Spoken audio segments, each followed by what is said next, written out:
Lo llaman el santo grial de la inteligencia artificial. El cielo es el límite para sus usos.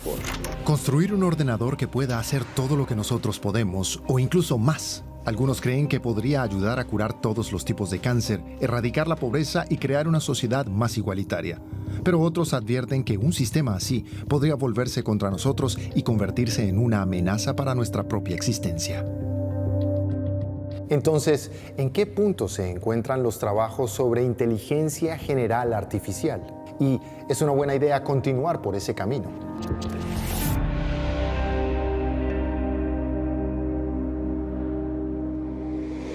Bienvenidos a Tecnotopia de Deutsche Welle. Hoy nos adentramos en el mundo de la inteligencia artificial y de lo que deberíamos hacer si las máquinas superinteligentes en algún momento se vuelven más listas que nosotros. Hoy conoceremos a un investigador en la búsqueda de una inteligencia artificial de nivel humano. Les mostramos cómo los científicos intentan enseñar a las computadoras a pensar y tratamos de vislumbrar las preguntas que nos esperan. ¿Cómo podemos asegurarnos de no acabar abusando de las mentes digitales? Pero no crean que llegar allí será fácil. No hay un algoritmo dorado. Esta es mi escuela primaria. En mi último curso tenía 12 años. Fue en 1976. No he vuelto aquí desde entonces. Casi parece conservada en ámbar. Me llamo Kristin R. Torrison, Chris Torrison, y soy investigador de inteligencia artificial. Nací en Reykjavik, Islandia, y crecí y viví allí la mayor parte de mi vida. Fue allí donde Chris decidió hace más de 45 años lo que quería hacer en la vida. Mis padres habían comprado algunos libros de ciencia. En aquella época se hablaba mucho de los ordenadores como cerebros y de que serían cada vez más grandes y complejos, y eso me llamó mucho la atención. Unos años más tarde, yendo en el autobús de vuelta de la escuela, este pensamiento me golpeó. Si todos los procesos en el cerebro humano son procesos físicos, entonces, ¿por qué no podríamos copiarlos? Mis amigos, mi familia, no lo entendían realmente. Algunos pensaban que estaba loco. Por entonces no tenía mentores. Encontrar a alguien en Islandia que se interesara por la inteligencia artificial era imposible. Chris aprendió a codificar por sí mismo y leyó todos los libros sobre inteligencia artificial que pudo. Me tropecé con artículos escritos por gente como Marvin Minsky que se convirtieron en mis héroes. Al otro lado del Atlántico, el informático Minsky había causado sensación con una teoría sobre cómo se podía replicar la mente humana en una máquina. Por fin había encontrado voces que decían las cosas que yo pensaba. Y en algún momento, Chris supo lo que tenía que hacer. Eso fue hace más de 4 décadas. Entre tanto, ¿cuán cerca hemos estado de construir una computadora así? Más adelante profundizaremos en eso. Pero primero, empecemos por ver a qué nos referimos cuando hablamos de inteligencia artificial. Cada vez que las computadoras realizan tareas que normalmente requerirían del pensamiento humano, se habla de inteligencia artificial y ya está en todas partes. La IA se utiliza para filtrar los correos electrónicos en busca de spam, ayudar a su teléfono a entender su voz o escanear rayos X para detectar el cáncer. Pero los sistemas solo son buenos en esas tareas muy específicas, mientras que los humanos destacamos en muchas áreas. Los radiólogos humanos no solo detectan el cáncer, también entienden el lenguaje. Pueden saber si un correo electrónico es spam y aprender a montar en bici, tocar el violín, escribir un libro y un largo etcétera. Crear un sistema informático que pueda aprender y realizar la misma enorme variedad de cosas es el objetivo de la inteligencia artificial general.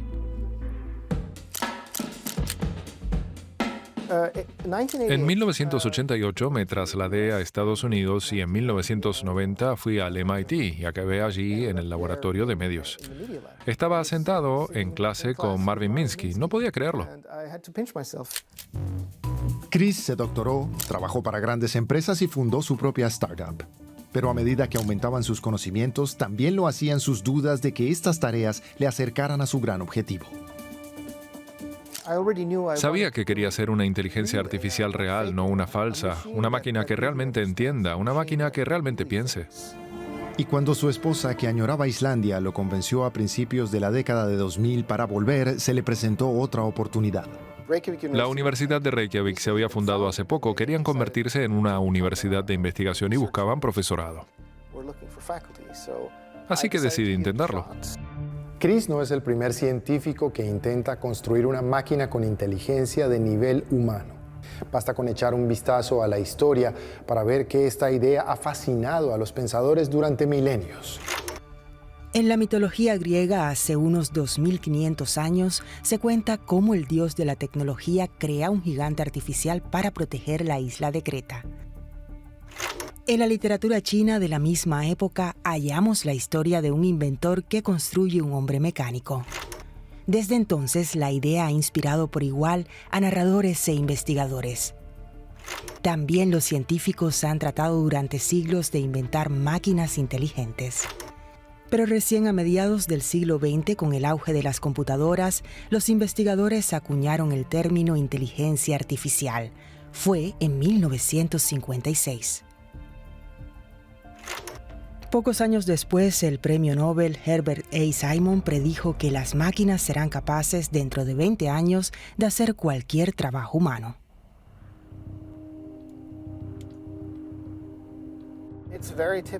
Es muy típico ser optimista y prometer demasiado y no cumplir. Durante los primeros 30 años de inteligencia artificial, la predicción era que tendríamos una máquina inteligente en 10 años. Y cada año se retrasaba un año, así que siempre estábamos a 10 años de distancia.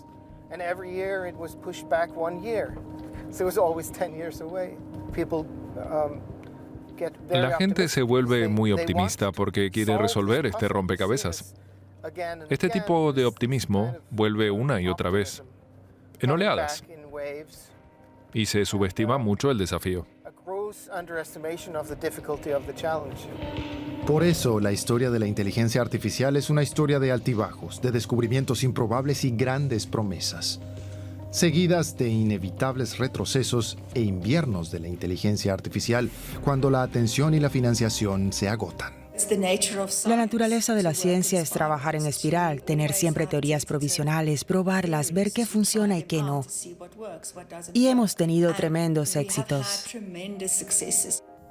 La inteligencia artificial ha ayudado a las computadoras a vencer a los humanos en el concurso Jeopardy, a ganarles en sofisticados juegos de mesa y a resolver retos que ocupaban a los científicos durante décadas.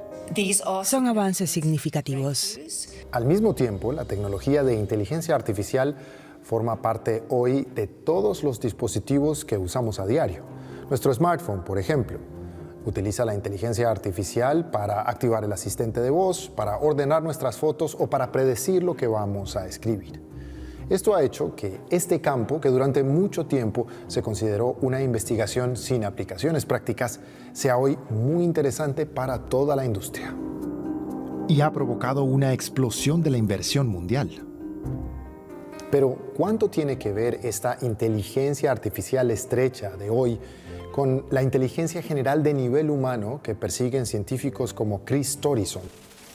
Los sistemas de inteligencia artificial actuales aprenden analizando masas de datos en busca de patrones. Son buenos para hacer predicciones, como adivinar qué células de una radiografía podrían convertirse en cáncer, pero entienden poco sobre el porqué y carecen de una facultad muy humana, el sentido común que tarda mucho en desarrollarse.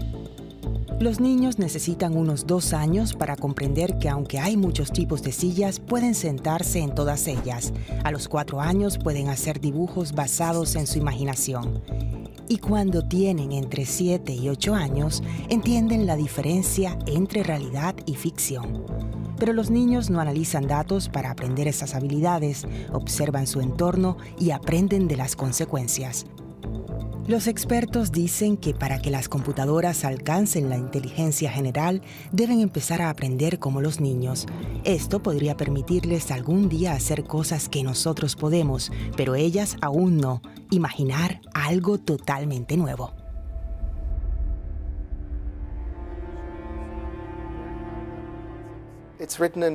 Escribí en mi primer cuaderno, en mi primer mes en la Universidad de Reykjavik, ¿podemos hacer una máquina que tenga imaginación? Con todas las otras capacidades que los humanos también tienen, por ejemplo, hacer analogías, comparar y contrastar, idear argumentos tontos, todo el amplio espectro. Una simple analogía como, ¿cuál es la similitud entre el agua y la arena? La mayoría de los niños de 7 años en adelante pueden responder a esa pregunta. ¿En qué se parecen el agua y la arena, por ejemplo? En lugar de que yo te diga eso, piensa en qué hace mi mente cuando intento responder a una pregunta como ¿en qué se parecen el agua y la arena? Y eso no lo pueden hacer las computadoras. No, no pueden. Durante sus primeros años en la universidad, Chris desarrolló una teoría para un sistema de este tipo que llamó AERA, y a finales de la década de 2000 consiguió financiación para contratar programadores y codificar una demostración. En esta escena, un humano está entrevistando una inteligencia artificial. A la izquierda tienes un avatar controlado exclusivamente por nuestra IA. El humano está básicamente preguntando a la IA qué es este objeto. This cardboard box is made from natural wood fibers.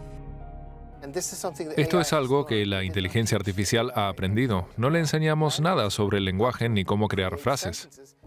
Le dijimos a la IA que el objetivo de una entrevista es conseguir que el entrevistado hable de cosas y que el objetivo de un entrevistador es conseguir que el entrevistado hable y que esta entrevista en concreto trata sobre los objetos en la mesa. Luego le mostramos a 2 personas haciendo una entrevista. En 20 horas de observación, el sistema se enseñó a sí mismo a recoger objetos o a hablar sobre ellos. No le dijimos a la inteligencia artificial que asentir tiene un significado, pero aprendió que cuando el entrevistador asiente significa que está contento y que quiere que sigas. Estos resultados superaron las expectativas de Chris y a principios de 2010 su equipo mostró su demostración al público. Pensamos que conseguir financiación sería ahora más fácil, pero no. Convencer a la gente es mucho más difícil de lo que creíamos. Entonces, ¿es el fin de la búsqueda islandesa por la inteligencia artificial? Se los cuento en un momento. Pero primero hagamos un ejercicio mental. Supongamos que científicos como Chris logran desarrollar sistemas de inteligencia artificial tan complejos como Albert Einstein, Marie Curie o Leonardo da Vinci. ¿Qué pasaría entonces? ¿Qué pasaría si estas máquinas deciden a su vez crear sistemas de inteligencia artificial tan complejos que ni siquiera nosotros podemos entenderlos. Parece probable que en algún momento se produzca una explosión de la inteligencia. Tal vez se pueda pasar de algo que es más o menos comparable a los humanos a algo que será radicalmente superinteligente. Lo que nos lleva al concepto de superinteligencia, una idea que estimula la imaginación de los pensadores y que llegó a ser popular gracias a este filósofo. Si se consigue un computador que nos deje en evidencia en cuanto a su capacidad de aprender ciencia, de inventar cosas nuevas, de escribir novelas, de mantener conversaciones, de tener sentido común y sabiduría, eso sería una superinteligencia. Algunos dicen que un sistema así podría convertirse en nuestro más fiel compañero y liberarnos de la carga del trabajo. Pero otros advierten que solo una pequeña y poderosa élite acabaría beneficiándose de la tecnología y dicen que una vez que este sistema se vuelva más inteligente que nosotros, podría volverse contra sus creadores inferiores. Ahora, piensen en las primeras imágenes que tienen de esta inteligencia artificial sobrehumana. Y bien, si imágenes como estas aparecieron en su mente, bueno, ustedes no son los únicos. Hay básicamente dos fuentes de las que la gente obtiene su información sobre la inteligencia artificial, los medios de comunicación y la ficción.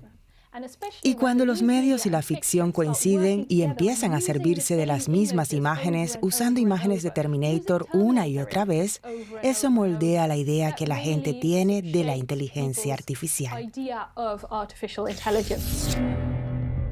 A ver, vamos a dejar las cosas claras. Poniendo de lado a The Terminator, ¿cómo sería en realidad un sistema de inteligencia artificial general? No muy interesante. Básicamente parecería una gran sala de servidores con muchos racks. La verdadera acción está en el cerebro de esta cosa. Si tiene un cerebro superinteligente, podría tener un gran impacto en el mundo, incluso sin tener manos, dedos o cara.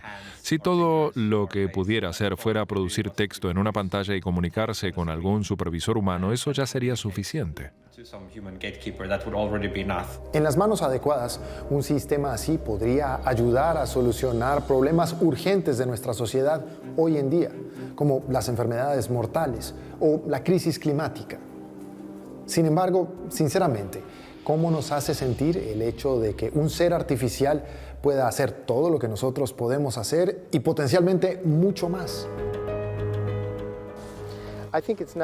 Creo que es natural tener miedo a lo desconocido y este tipo de máquinas nunca han existido, pero el tipo de detalles que preocupan a la gente son completamente injustificados en esta fase.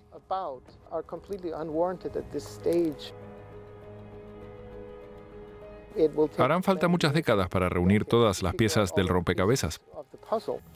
Pero, ¿cómo estar seguros de que los valores de esos sistemas de inteligencia artificial están alineados con lo que hemos definido como derechos humanos fundamentales? Bueno, tenemos leyes en la sociedad que impiden a la gente hacer cosas que consideramos indeseables y tenemos mecanismos para garantizar esas leyes. Incluso sería posible integrarlas en las máquinas, hasta cierto punto. Pero, ¿cómo se hace exactamente eso? ¿Cómo se codifican valores comunes como la justicia o la igualdad en una máquina que, al igual que nosotros, sigue aprendiendo y evolucionando? Esa es todavía una cuestión abierta para la investigación en general. Hay varias ideas. Parece, por ejemplo, que en lugar de intentar codificar de antemano algunas reglas duras que definan lo que queremos, lo que se podría hacer es tener un sistema que pueda aprender sobre los valores humanos del mismo modo que aprende sobre todo lo demás.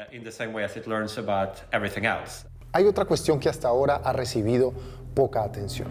Supongamos que las máquinas se vuelven cada vez más inteligentes. ¿Podrían en algún momento desarrollar emociones propias? ¿Deberíamos considerarlas mentes digitales por derecho propio? Eso significaría que necesitaríamos leyes para protegerlas.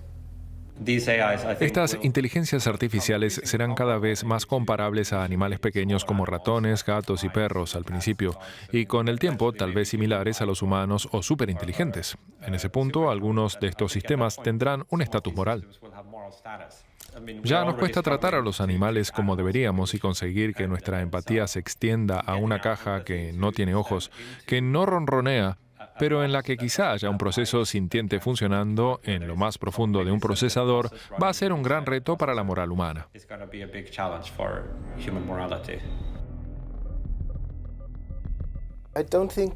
No creo que las emociones o la conciencia surjan de la nada. Son fenómenos muy complejos y francamente no sabemos lo suficiente sobre ellos como para tener una idea real de cuáles son las condiciones necesarias para que se produzcan.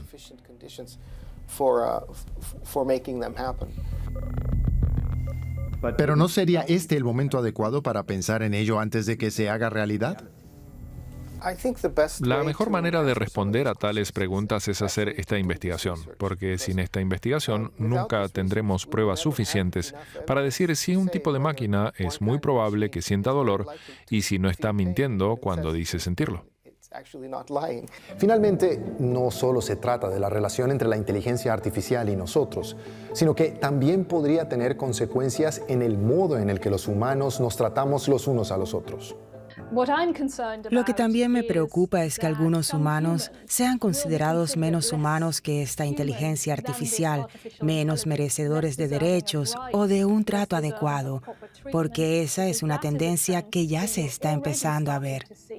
Por ejemplo, las decisiones tomadas por algunos sistemas de inteligencia artificial se consideran más valiosas, más veraces.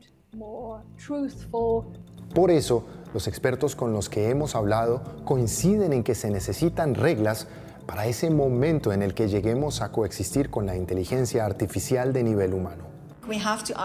Tenemos que preguntarnos, en primer lugar, si los humanos queremos vivir en un mundo compartido con entidades que no son humanas, pero que pueden razonar mejor que nosotros y que pueden reinventarse mejor que nosotros. Y entonces nos preguntaremos quién tomará las decisiones. Debería ser una conversación global porque se trata de la humanidad en su conjunto. Pero, ¿de cuánto tiempo exactamente disponemos para escribir las normas de esa nueva era? ¿Cuánto nos falta para llegar a la inteligencia general artificial? De 40 a 60 años. No me gusta hacer predicciones al respecto, es muy probable equivocarse. Podría ocurrir pronto que alguien lograra algún avance decisivo dentro de unos años y de repente todo despegara. Una de las principales razones por las que decidí dedicarme profesionalmente a la inteligencia artificial es porque pensé que podría haber cosas increíbles a lo largo de mi vida. Arriba de esta lista está realizar la inteligencia general. No creo en absoluto que sea imposible, pero va más despacio de lo que pensaba. Después de que Chris hiciera la primera demostración de su sistema Aera hace más de una década, el trabajo se paralizó por las dificultades para encontrar financiación. Hace poco, la empresa tecnológica estadounidense Cisco inyectó nuevos fondos en el proyecto. Ahora estamos de nuevo desarrollando el software e investigando a toda máquina. De adolescente, en los años 70, Chris estaba convencido de que cuando fuera mayor, los científicos habrían resuelto el rompecabezas de la inteligencia general artificial. Y aquí estamos, varias décadas después, y todavía no ha ocurrido realmente. Pero una vez más ha surgido un nuevo verano de la inteligencia artificial. Los mayores gigantes tecnológicos del mundo están invirtiendo mucho en este campo y la pregunta es, ¿debería esto preocuparnos? Si las grandes tecnológicas financian este tipo de estudios, es porque quienes desarrollen y posean más capacidades en términos de inteligencia artificial general serán muy poderosos. Y tenemos que preguntarnos si queremos dar ese poder a las empresas privadas transnacionales. ¿Quieres que decidan sobre el futuro de tu hijo o tu hija? Tras décadas de investigación, Chris Torrison está convencido de que no será un único avance, sino varios enfoques combinados los que ayudarán a encontrar el santo grial de la inteligencia artificial. Hay muchos graduados que piensan que ellos harán ese descubrimiento clave que resuelva la inteligencia artificial. Y ese no es el caso. No, en absoluto. A medida que la humanidad se acerca a la creación de la inteligencia artificial general, muchas cosas siguen siendo inciertas. Mientras que algunos dudan de que este tipo de inteligencia artificial de nivel humano pueda llegar a alcanzarse, otros están seguros de que sí se logrará. Pero no se ponen de acuerdo sobre si eso será una bendición o un problema. La verdad es que todos ellos podrían tener razón, simplemente no lo sabemos aún. Pero la realidad es que en este momento, científicos de todo el mundo, algunos abiertamente y muchos a puerta cerrada, siguen trabajando en esta tecnología. Y ya no hay dudas de que la inteligencia artificial alterará la sociedad en las próximas décadas como pocas invenciones antes. Por eso es importante dar el debate hoy, porque una vez que alcancemos una inteligencia artificial de nivel humano, podría ser ya demasiado tarde.